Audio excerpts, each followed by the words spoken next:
This was in June of last year. And I will say this, and again, I detail this in the book, the Kennedy Carter cheap shot. The chapter is called Hip Check. And every second of that, including Angel Reese leaping or coming to her feet quickly, cheering it, which is a bad look. But then literally people don't realize this. So Caitlin gets up, there's no fight, right? People wanted an enforcer, people wanted a brawl. At the end of the third quarter, Caitlin Clark makes the one free throw. It ended up being a 1-point victory for Indiana over Chicago. But the key part, going back to your question.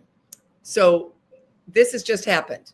This is as bad as it gets, right? Just absolutely blindsided, not a basketball play. Kennedy Carter, all the things going on with Chicago and Angel Reese and Caitlin and Clark and Indiana.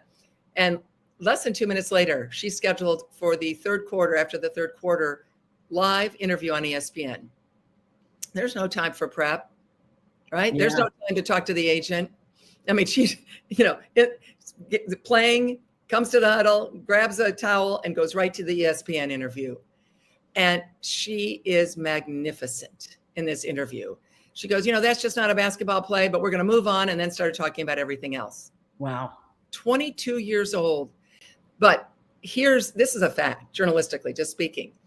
This woman could have lowered the boom on Kennedy Carter and the entire WNBA right then and there.